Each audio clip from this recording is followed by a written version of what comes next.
오늘 이광식 장로님은 이제 직원 중에 한 명이 확진이 되어가지고 장로님도 이제 장로님은 검사했는데 음성이지만 또 이렇게 월요일 한 번 더 검사해야 돼서 가정에서 이렇게 예배에 참석하고 계실 겁니다.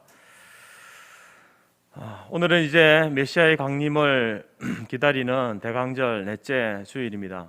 우리가 대강절 첫 주일에도 제가 말씀드렸지만 이제 이 강단의 초가 하나, 둘, 셋, 넷, 오늘 네 개의 초가 이제 빛을 밝히고 있습니다.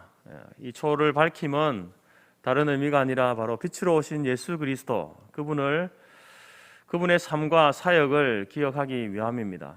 초가 이 자신을 태워서 빛을 내는 것처럼 예수님께서는 자신의 생명을 다 태워서 이 땅에 빛된 삶을 사셨습니다.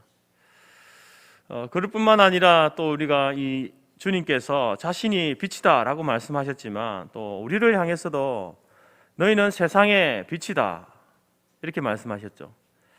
그것은 이제 이 빛된 것이 바로 예수님의 사명인 것처럼 저와 여러분의 사명이기에 이 강단의 초를 바라보면서 초의 빛을 바라보면서 예수님을 기억하고 또 예수님께서 하셨던 그 사역이 오늘 우리에게 연결되어지고 또 그 사역을 감당하는 것이 바로 그리스도인의 사명임을 깨닫고 하나님 내가 저 빛과 같이 살겠습니다 이런 결단하는 그 마음들이 저와 여러분 가운데 있기를 바랍니다. 여러분, 성도가 세상 사람들과 달라야 된다. 우리는 그것을 거룩이다라고 이렇게 이야기를 합니다. 그 세상 사람들과의 다름은 바로 우리의 존재가 다르다는 것이죠. 저와 여러분의 존재는 하나님 자녀가 된 신분입니다. 사단의 그 졸개 노릇하던 그러한 자들이 하나님의 자녀가 되고 그의 백성이 되고 예수 그리스도의 제자가 된 것, 우리의 존재가 다릅니다.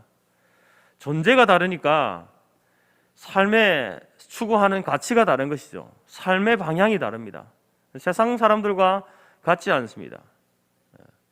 같은 길을 걷고 있는 것처럼 보이지만 우리는 다른 길을 가고 있는 사람들입니다. 그렇기 때문에 여러분, 우리의 삶의 고린 지점도 다릅니다. 우리가 가야 할 곳과 세상 사람들이 가야 할 곳은 엄연히 다르다라는 것이죠. 이것이 바로 여러분 거룩입니다. 거룩의 삶이고 세상 사람들과의 다름이다라는 것입니다. 오늘 우리는 주님의 초림과 재림 사이에 살고 있는 그리스도인들입니다. 성도들입니다.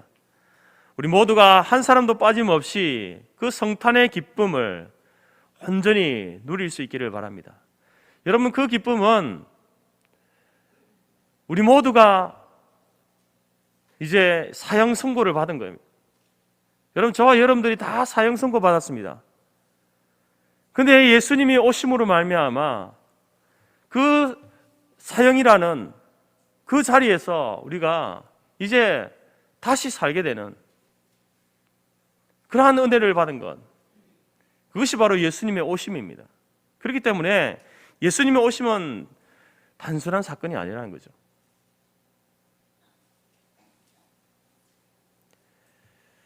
뿐만 아니라 주님의 재림, 그 재림을 기다리면서 지혜로운 다섯 처녀와 같이 우리가 하나님 앞에서 또 세상 속에서 마지막 때를 잘 준비하고 성숙한 지혜로운 삶을 살아가기로 마음에 다짐하는 저와 여러분이 될 수 있기를 간절히 바랍니다. 금주 토요일이 이제 성탄절입니다.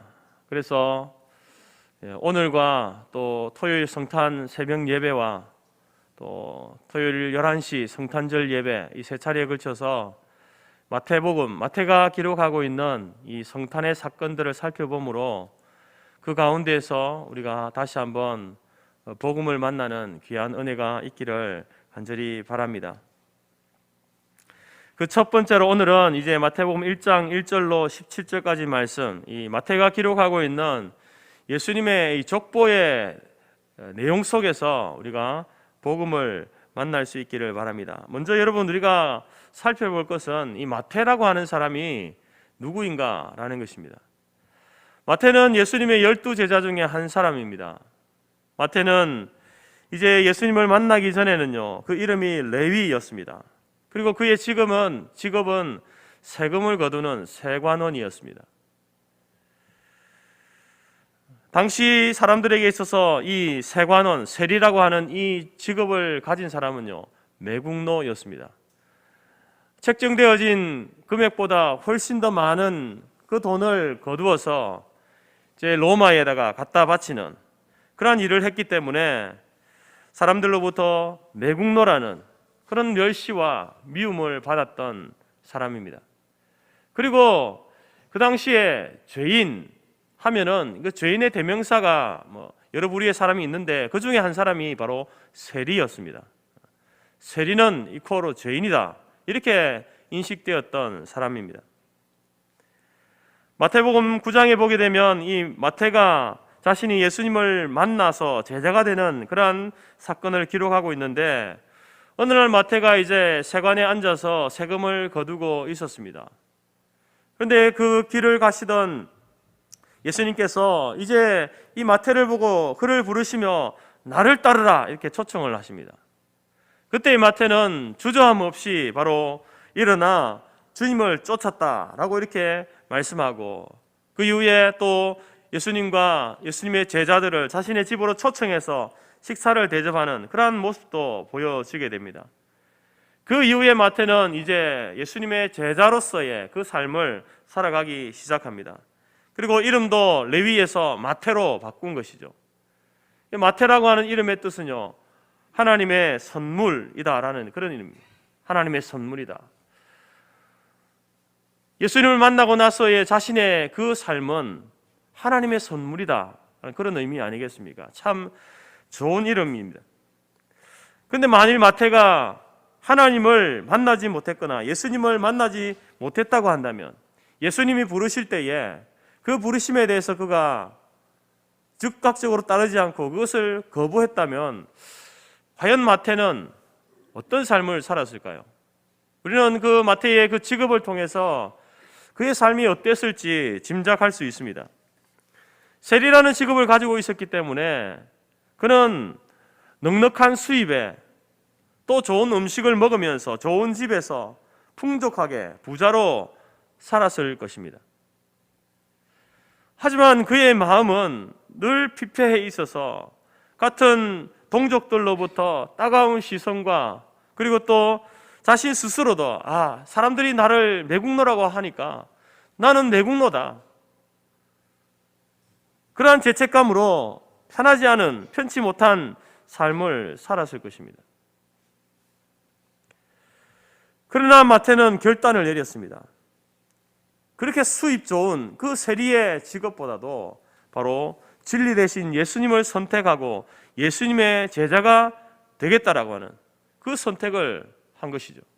그래서 주님이 나를 따르라 라고 부르실 때에 다른 말 하지 않고 즉각적으로 주님을 따랐다, 주님을 쫓았다 라고 이렇게 이야기하는 겁니다. 마태복음 9장 9절에 이르시되 나를 따르라 하시니 일어나 따르니라.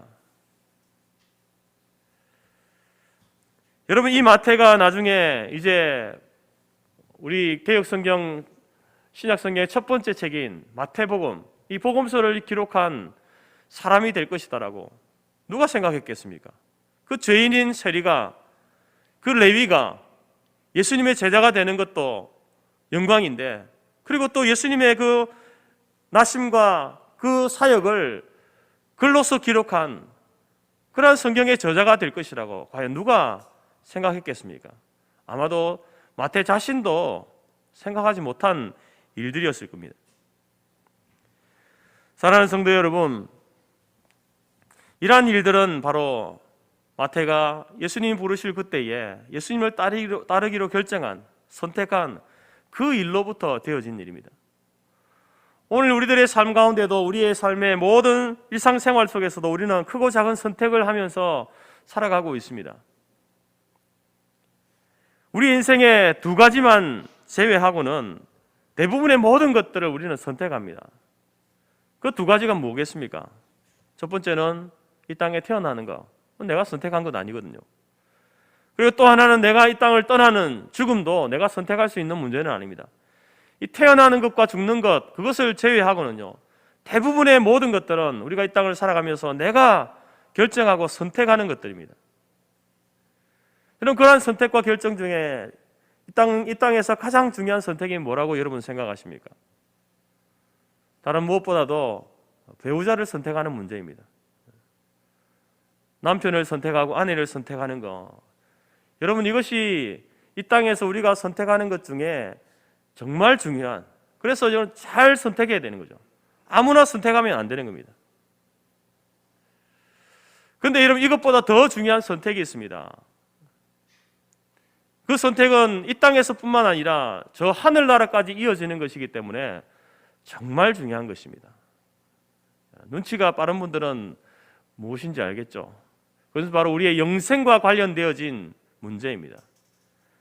바로 예수 그리스도, 예수님을 나의 구주, 나의 하나님으로 믿기로 결정하는 것, 선택하는 것, 이것입니다.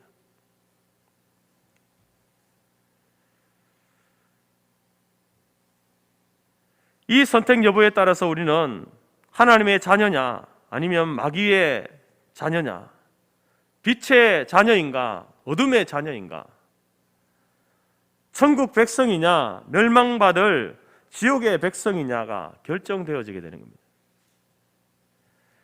물론 여러분, 우리가 먼저 하나님을 사랑한 것은 아닙니다. 우리가 먼저 하나님을 선택한 게 아닙니다. 하나님께서 우리를 먼저 사랑하시고 우리를 먼저 하나님의 그 작전 가운데에 예정하시고 우리를 선택해 주셨습니다. 그런데 우리 눈에 보여지는 것은 뭡니까? 내가 마치 하나님을 선택하고 내가 예수님을 선택한 것처럼 보여지는 것입니다. 그런데 그런 선택과 결정이라 할지라도 하나님께서는 그것을 존중하시는, 귀하게 여기시는 겁니다. 이처럼 예수님을 만난 인생과 그렇지 못한 인생의 결과는 하늘과 땅 차이입니다. 오늘 세리마태는 좋은 것과 나쁜 것 중에 좋은 것을 선택한 사람입니다. 예수님께서 찾아오셔서 부르실 그때에 다른 것을 다 버려두고 예수님을 따라 쫓아간 그 선택, 그 인생에서 가장 귀한 선택입니다. 가장 좋은 선택입니다. 혹시 아직 예수님을 나의 주 나의 하나님으로 믿지 못하고 그분을 따르기보다 여전히 세상을 따라가고 있고 예수님을 중요하게 여기기보다 세상의 명예나 물질을 더 중요하게 여기며 살고 있는 분이 계시다면 오늘 이 2021년 이 대강절 또 성탄절기를 맞이하면서 왕으로 오신 나의 주 나의 하나님으로 오신 그 예수님을 믿고 영접하고 그래서 하나님의 자녀로, 빛의 자녀로, 천국의 백성으로 살아가는 그러한 복된 선택이 저 여러분 가운데 있기를 간절히 바랍니다.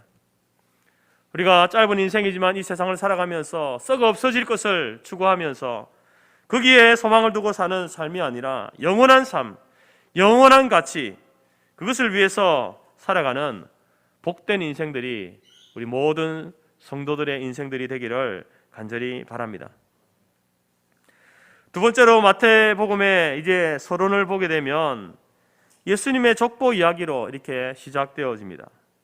마태복음 1장 1절부터 16절까지 아브라함과 다윗의 자손 예수 그리스도의 계보라. 아브라함이 이삭을 낳고 이삭이 야곱을 낳고 야곱은 유다와 그의 형제를 낳고. 그래서 여러분 16절까지 계속해서 낳는다 이야기밖에 안 나옵니다. 39차례 그 이야기가 나오죠. 왜 마태는 이 복음서를 기록하면서 따분할 수 있고 지루할 수 있고 재미없는 이 족보 이야기를 마태복음 서두에다가 기록했을까요? 마태복음을 딱 펼쳤을 때에 처음 그 말을 읽었을 때에 우리가 볼 때도 이 내용이 좀 궁금하다, 정말 재미있겠다, 이런 내용들을 좀 기록해야 여러분 이 좋은 서두가 아니겠습니까? 근데 아브라함과 다윗의 자손 예수 그리스도의 족보다 하면서 누가 누구를 낳고 이름도 낯선 사람, 발음도 잘 안 되는데, 그래서 읽다 보면은 재미가 없어요. 따분합니다. 그래서 여러분 이제 몇 번 이제 복음서를 읽어본 사람들은요, 1절 읽고 나서 2절까지는 읽습니다. 읽고 그 다음에 나머지는 눈으로 쓱 보고 가다가 이렇게 17절 이렇게 성경 읽는 분들이 많습니다. 지루하다는 겁니다. 여러분, 우리가 책을 읽다 보면요, 어떤 책이든지 그 책의 서론에는요, 저자가 이 책을 쓰게 된 동기, 목적, 이유를 이렇게 간략하게 서술합니다. 마태도 여러분, 마태복음을 기록하면서 비록 지루하게 보일 수 있지만 낳고 낳는 이 예수님의 족보를 소개함은 바로 마태가 이것을 기록하는 데는요, 분명한 목적이 있는 겁니다.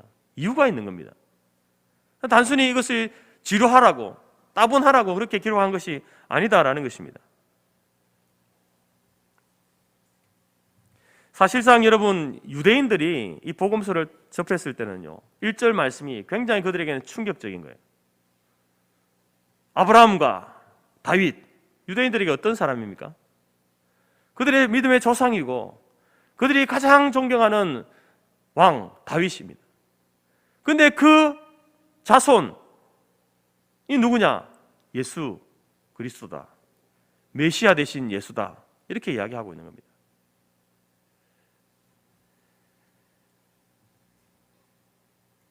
여러분, 이 마태는 예수님의 이 족보를 통해서 예수님을 이야기하면서 이 예수님이 역사 속에서 실제 했던 분이다라는 사실을 우리에게 강조하고 있는 것입니다.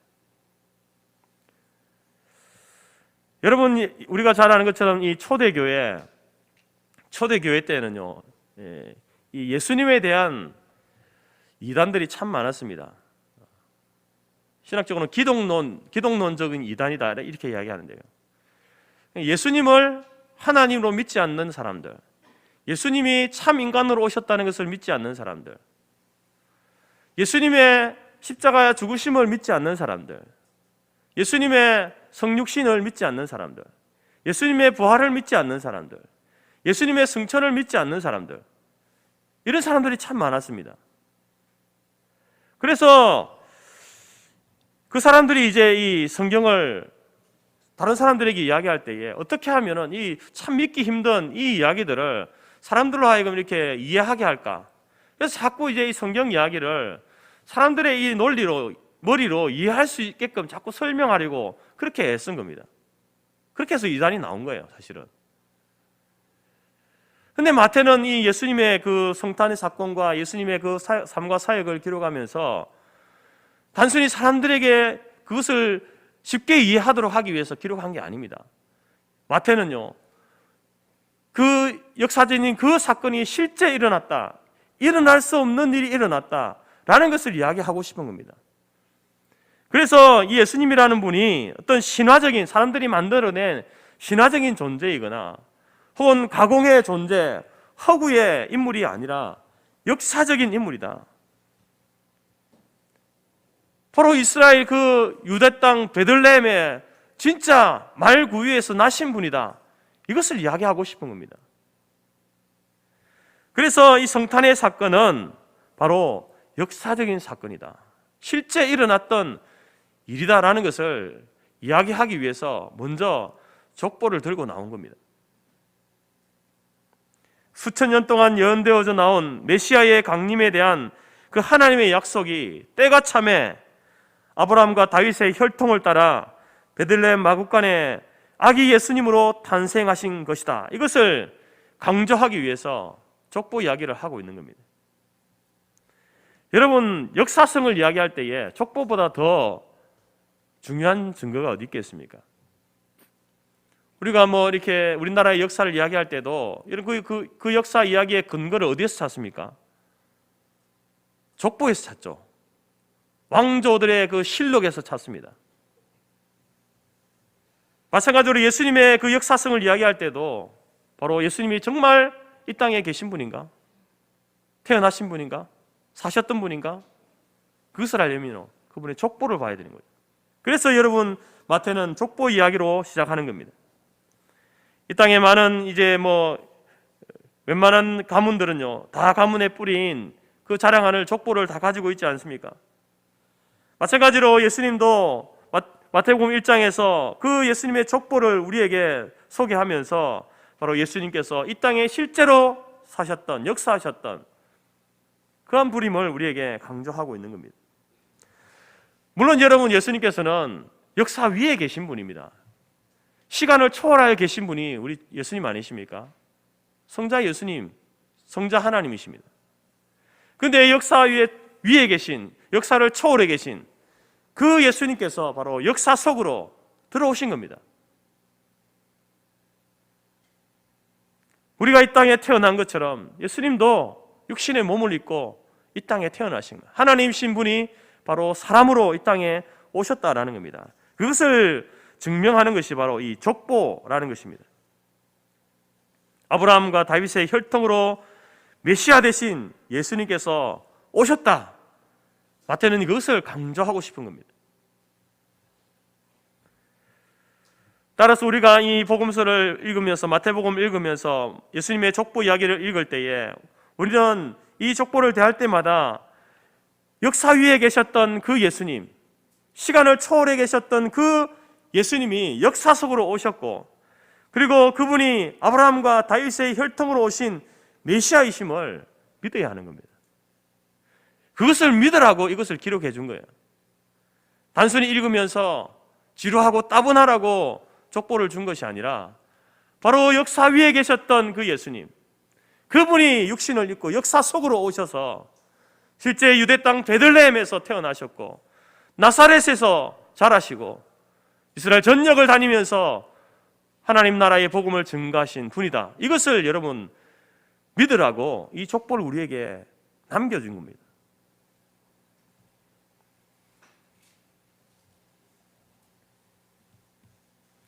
두 번째로 이 족보는요, 복음을 드러내기 위해서 이 족보를 기록하고 있는 겁니다. 복음이 무엇인가? 그것을 우리에게 알려주기 위해서 적어 놓은 것입니다. 마태는 족보를 통해서 예수 그리스도의 복음을 강렬하게 선포하고 있습니다. 그것은 마태 자신이 체험한 구원의 사건과 무관하지 않습니다. 다르지 않습니다. 마태의 인생에 있어서 예수님을 만난 사건, 그 세관원에 앉아서 세금을 거두고 있는 그 자신에게 찾아오셨던 그 예수님을 만난 사건은요, 그 인생에서 결코 잊을 수 없는 사건, 가장 중대한 사건인 큰 은혜의 사건이 바로 그 사건이었습니다. 여러분, 그 사건을 통해서 마태의 인생이 둘로 나누어지는 거예요. 예수님을 만나기 전에 그 레위, 세리의 삶과 예수님을 만난 이후에 마태, 예수님의 제자로서의 삶으로 이렇게 나누어지게 되는 겁니다.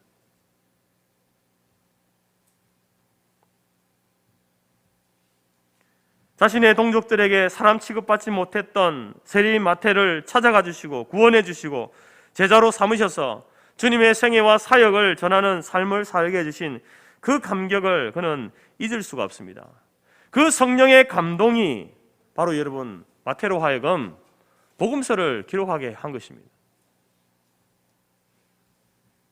그러면서 그 복음을 기록하면서 그 첫 번째로 기록한 것이 족보입니다. 족보는요, 그냥 스쳐 지나가는 이야기가 아닙니다. 마태는 복음서를 시작하면서 이 족보를 통해서 먼저 복음이 무엇인가, 그것을 이야기하고 싶은 겁니다. 여러분, 마태가 기록한 이 족보의 특이사항이 무엇이겠습니까? 그 속에는 바로 여인들의 이름이 있다는 겁니다. 유대인의 관습에 따르면 족보에는 여자의 이름을 올리지 않는 것이 일반적입니다. 우리가 잘 아는 것처럼 구약에도 여러분 이게 이스라엘 백성들이 이 사람 인구를 조사할 때에 여자는요 숫자를 세지 않거든요. 그 말은 무슨 말입니까? 죄송한 표현이지만 여자를 사람으로 생각하지 않는 거예요. 그러한 시대가 여러분 구약의 시대이고 예수님 시대도 마찬가지였습니다. 여성의 인권은 거의 없다고 봐도 무방합니다.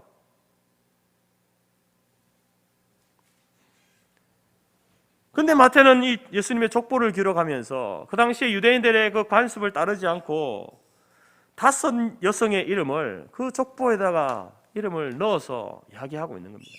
유대인들이 이 족보를 읽을 때예요, 깜짝 놀라는 겁니다. 유대인들은, 우리나라도 마찬가지지만 유대인들은요, 족보를 중요하게 여깁니다. 어디 출신이냐, 이게 굉장히 중요한 사람들이 유대인들입니다. 우리도 그렇지 않습니까? 당신이 어디 출신이요? 굉장히 중요하게 여기지 않습니까? 유대인들도 마찬가지입니다. 출신을 중요하게 여기고 족보를 중요하게 여기는 사람들입니다. 근데 그 예수님의 족보에 있어서는 안 되는 이름들이 있는 겁니다. 그런데 더 놀라운 것은 예수님의 육신의 어머니 마리아도 여성이니까 당연히 이름이 있어서는 안 되지만, 근데 이 마리아를 제외하고 나머지 4명의 여자들은요, 도덕적으로 문제가 있거나, 그리고 또 이들은 이방 여인이에요. 이방 사람입니다. 이 이방 사람이 유대인의 족보에 어떻게 들 수 있습니까? 이름을 적을 수 없는 그 여성들의 이름을 적어 놓은 겁니다.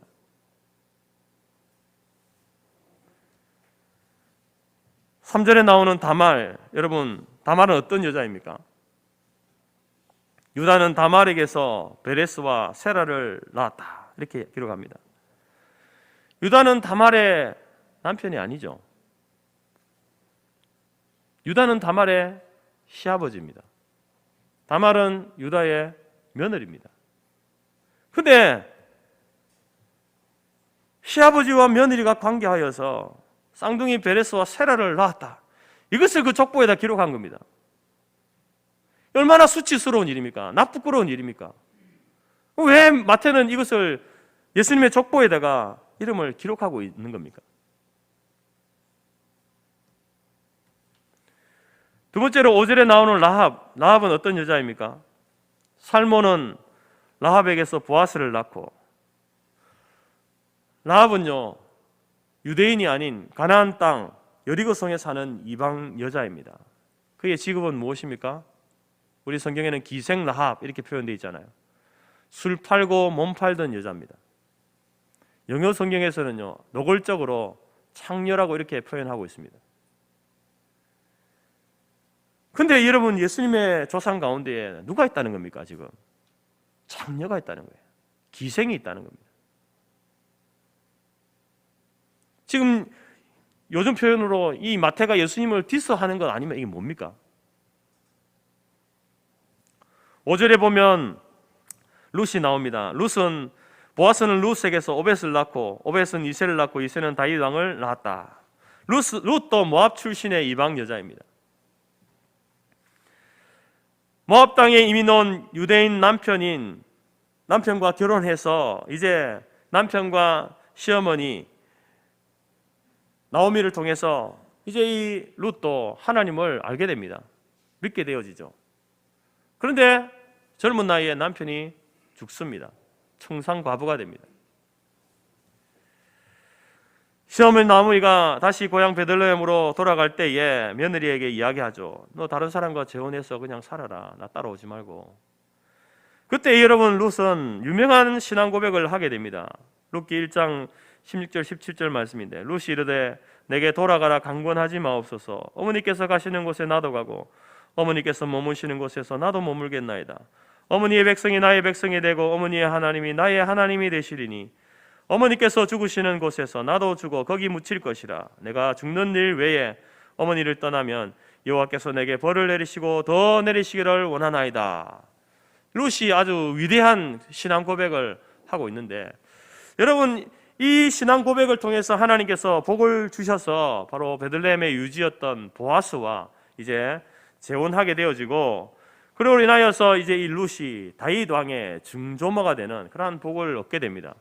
그런데 여러분, 이 룻은요, 유대인의 족보에 들 수 없는 이방인 아닙니까? 이방 여인입니다. 그런데 그것을 마태가 기록하고 있다라는 겁니다. 6절 하반절에 등장하는 우리아의 아내 밧세바는 어떤 여자입니까? 이새는 다윗 왕을 낳으니라. 다윗은 우리아의 아내에게서 솔로몬을 낳았다. 여러분, 다윗은 이 밧세바에게서 솔로몬을 낳았다 이렇게 하지 않습니다. 성경은 다윗은 우리아의 아내에게서 솔로몬을 낳았다. 여러분, 이 좀 국어만 잘해도 지금 이 둘의 관계가 어떤 관계인지 알 수 있습니다. 아, 불륜이구나. 마태가 여러분 이 불륜의 관계를, 다윗과 밧세바의 불륜의 관계를 족보책에다 기록하고 있는 겁니다. 여러분의 족보를 여러분 한번 보셨습니까? 이런 기록 보신 적 있습니까? 여러분, 우리아는 다윗의 충복 중신이었습니다. 그의 아내 이름은 밧세바였고요. 밧세바는 남편 우리아 장군이 전쟁터에 나가 있는 동안에 다윗 왕과 밧세바 사이에 불미스러운 성 스캔들을 일으킨 여자예요. 그리고 그 부끄러운 사건을 숨기는 과정에서 다윗 왕은 충신인 우리아를 최전방에 최전선에 보내어서 죽게 하는 간접 살인을 저지르기도 합니다. 그리고 그 둘의 불륜의 사이에서 태어난 그 아들이 바로 솔로몬이다, 솔로몬 왕이다, 이렇게 족보에 소개하고 있는 겁니다. 여러분, 이처럼 이 여인들의 이름을 족보에 올릴 수 없는 이름들을 올리고, 또 올리더라도 그래도 좀 괜찮은 집안의 사람들, 그 사람들이 올려야 되는데 이방 여인에다가 도덕적으로 불륜을 저지르고 기생의 일을 하고 시아버지와 불륜을 저지른 이런 사람들의 이름을 올리는 것, 그것이 여러분 메시아 되신 예수님의 족보에 올라와 있다는 거예요. 이 유대인들이 메시아를 얼마나 기다렸습니까? 그런데 메시아 되신 예수님의 족보에 이런 여인의 이름이 있다라는 겁니다. 여러분, 보통 우리가 가족사를 쓰거나 위인전을 쓰거나 정기를 쓸 때에 부끄러운 역사는요 제외하는 것이 맞습니다. 쓰더라도 간략하게 쓰죠. 상세하게 쓰지 않습니다. 그런데 우리가 성경을 보면요, 이 여인들이 어떠한 사람인지 너무나 상세하게 알 수 있는 거예요. 마태가 실수한 겁니까? 아니, 마태가 다 알고 있습니다. 그럼에도 불구하고 이것을 아주 구체적으로 그 이름들을 나열하고 있는 겁니다. 이 이름들이 예수님의 족보에 포함되어 있다. 단순한 실수가 아닌 겁니다. 마태는 의도를 가지고 이 이름들을 족보책에다 기록한 겁니다. 그 의도가 무엇이겠습니까? 예수님을 디스하기 위해서가 아닙니다. 이런 사람일지라도 예수님의 그 족보책에 이름이 오를 수 있는 그 영광을 가지게 된다. 성령의 감동을 받아 내가 기록해 나갈 이 복음서를 읽을 독자들이여, 이름조차 거론하기 거북스러운 이 부도덕한 여자들도 주님의 족보책에, 메시아의 족보책에 이름이 올라 있습니다. 그리고 이 복음서를 기록한 나 같은 탐욕스러운 세리도 바로 주님의 복음서를 기록하고 있습니다. 그렇습니다. 어떠한 죄인일지라도 아기 예수께 나와서 지은 죄를 회개하고 그 예수님을 나의 구주 나의 하나님으로 영접하면 구원받게 됩니다. 나만 아니라 여러분들도 예수 그리스도의 그 거룩한 족보에 이름이 오르는 복을 받게 됩니다. 이것이 제가 이 마태복음에서 여러분들에게 이야기하는 복음의 시작입니다. 이 복음을 위해서 아기 예수님이 이 땅에 오셨습니다. 영접하는 자, 곧 그 이름을 믿는 자들에게는 하나님의 자녀가 되는 권세를 주십니다. 여러분, 마태는 이 이야기를 하고 싶은 겁니다. 마태 복음서를 시작하면서 다른 이야기가 아니라 바로 그 복음을 이야기하고 싶은 겁니다.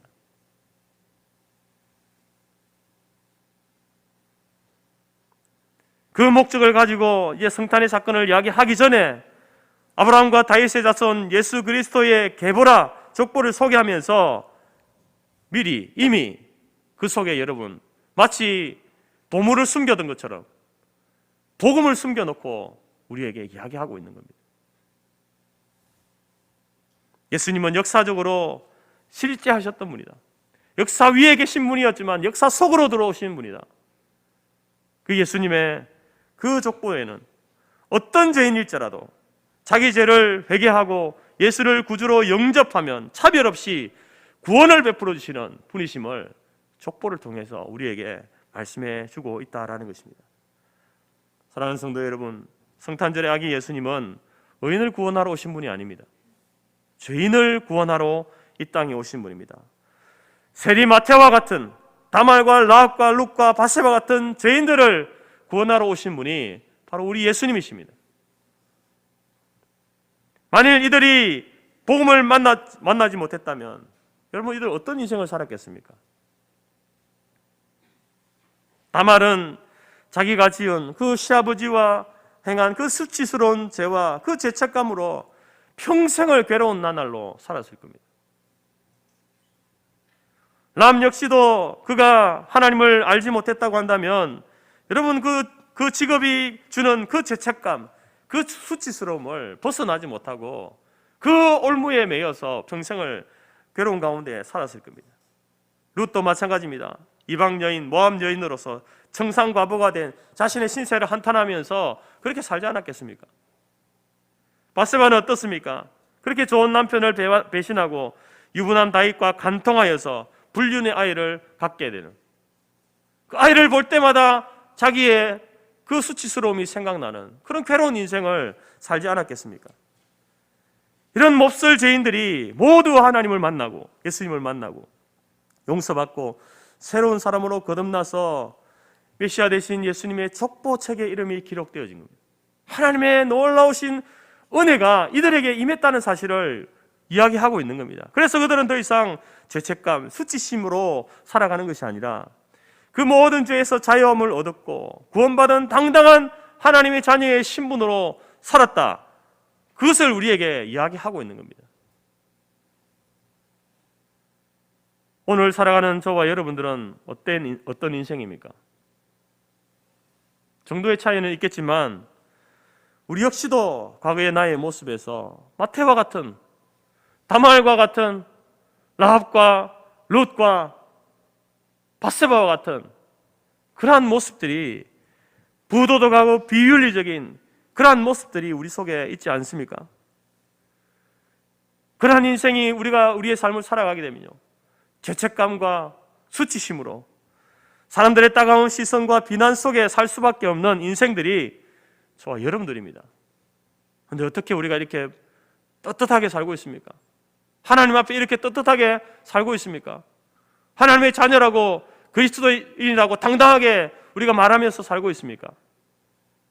바로 우리가 예수님을 만났기 때문입니다. 아니, 예수님이 우리를 찾아와 주셨기 때문에 그렇습니다. 복음을 만났기 때문에 그렇습니다. 그래서 우리는 하나님의 자녀로서, 예수님의 제자로서 그래도 세상과는 다르게 구별되게 착하고 선하게 살려고, 정돈되고 질서된 삶을 살려고 힘쓰는 것입니다.